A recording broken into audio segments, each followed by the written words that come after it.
को परमात्मा से जोड़ लिया।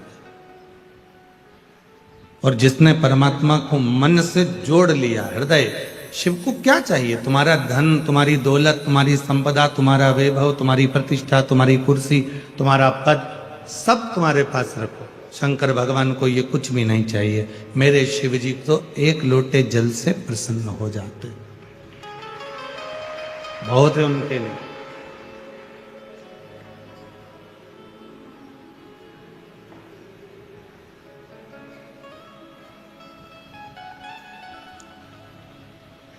और किसी भी पुराण में, किसी भी शास्त्र में यह नहीं लिखा कि भगवान को इतनी संख्या में इतनी चीज देना पड़े।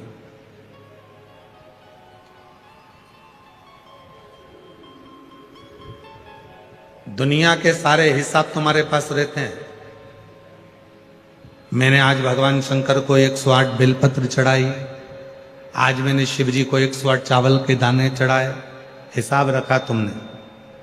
मैंने 5, ये मेरा तीसरा पशुपति व्रत है, हिसाब रखा तुमने।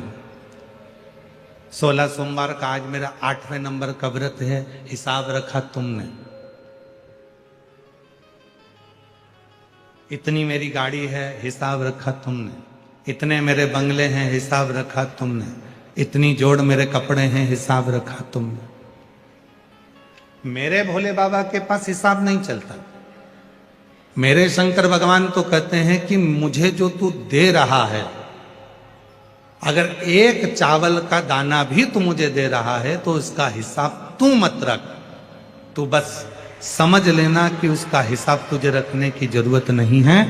और यदि चावल का दाना नहीं भी दे रहा, बेलपत्र नहीं भी समर्पित कर रहा, तो केवल अपना हृदय मुझे दे, अपना दिल मुझे दे, अपना मन मुझे दे, बाकी का और कुछ भी नहीं।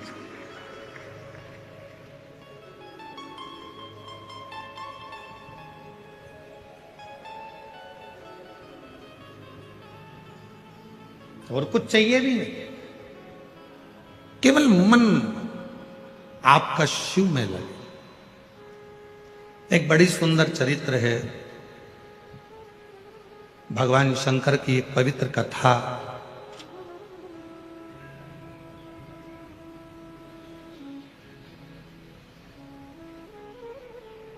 तमिलनाडु में दक्षिण में एक शिवजी का मंदिर है, मासीला मनीश्वर महादेव।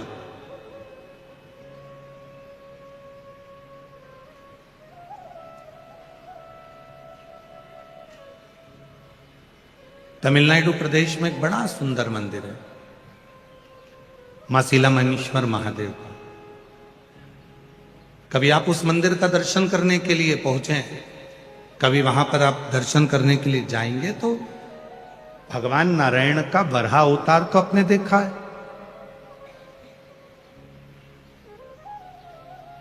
भगवान विष्णु ने वराह अवतार धारण करा था, अपने दंतों पर पृथ्वी को धारण करा था, लेकर आए थे, हिरण्याक्ष का संहार करा था, ये सब आपने दर्शन किया।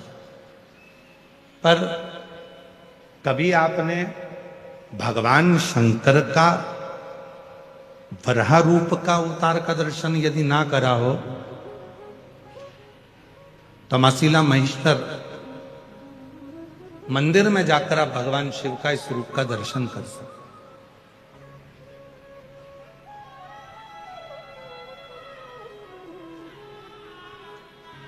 कि शिव करुणा कैसे करते हैं, शिव दया कैसे करते हैं। भगवान शंकर की करुणा और दया कितनी प्रबल है, कितनी प्रखर है। एक प्रसंग मिलता है, एक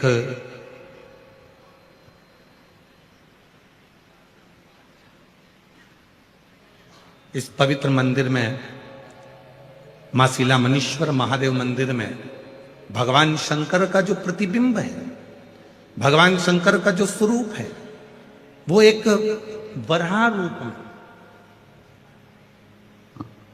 एक शुकर रूप में, और शुकर में भी नारी बारही,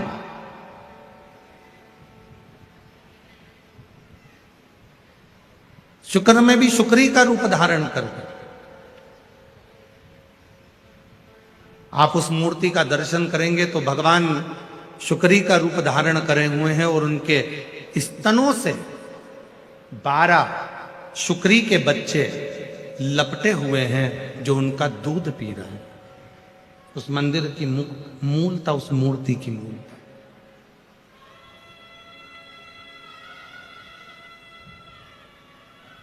कभी तमिलनाडु प्रदेश में जाएं तो भगवान शिव के इस रूप का दर्शन करें।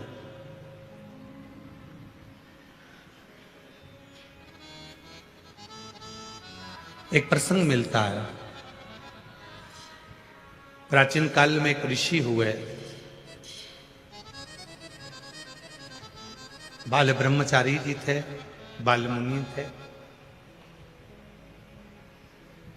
वन में रहते थे, शिव की आराधना करते थे, भगवान की भक्ति में डूबे रहते थे। उनके आश्रम में, उनकी कुटिया में 12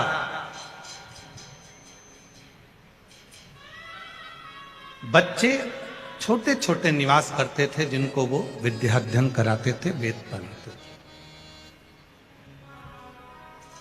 और बड़े भाव से जब बच्चे वेद पढ़ने के लिए उनके आश्रम में आते थे, जब वेद पढ़ने के लिए उनके पास पहुंचते थे, तो वो 12 बच्चों से ज्यादा अपने पास में एक भी बच्चा नहीं रखते थे और सारे बच्चों को घर भेजते थे। रखते थे तो केवल 12।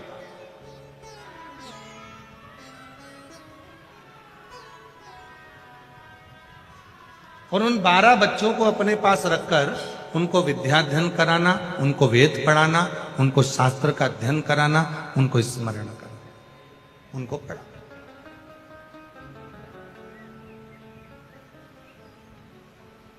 अब वो जो 12 बच्चे वहां रहकर वेद का अध्ययन कर रहे हैं, पढ़ाई कर रहे हैं, एक दिन गुरुजी ने उनको बुलाया।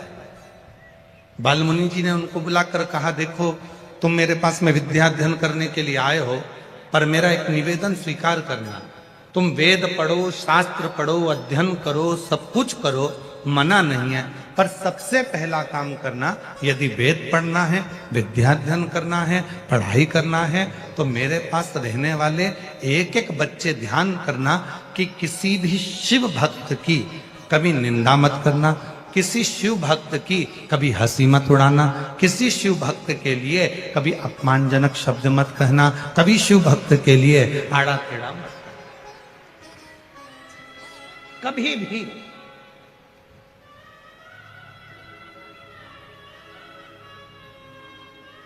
और महाराज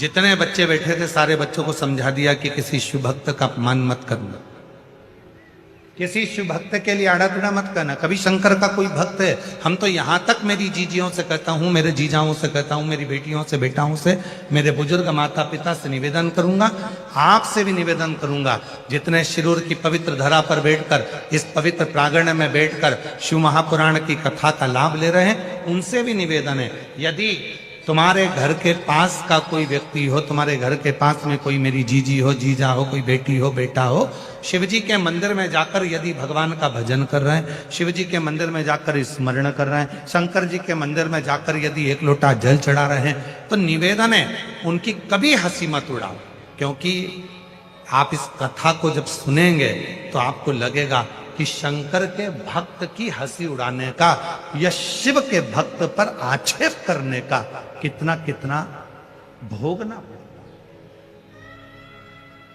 और फिर वही बात आ गई महाराज, मत बुरे कर्म कर मन वरना पछताएगा, भगवान की आंखों से तू बच नहीं पाएगा, तू बच नहीं पाएगा। अरे ओ अज्ञानी मत कर नादानी, अरे ओ अज्ञानी मत कर नादानी, तेरे कर्म का फल भी तो ही पाएगा जैसा किया तूने।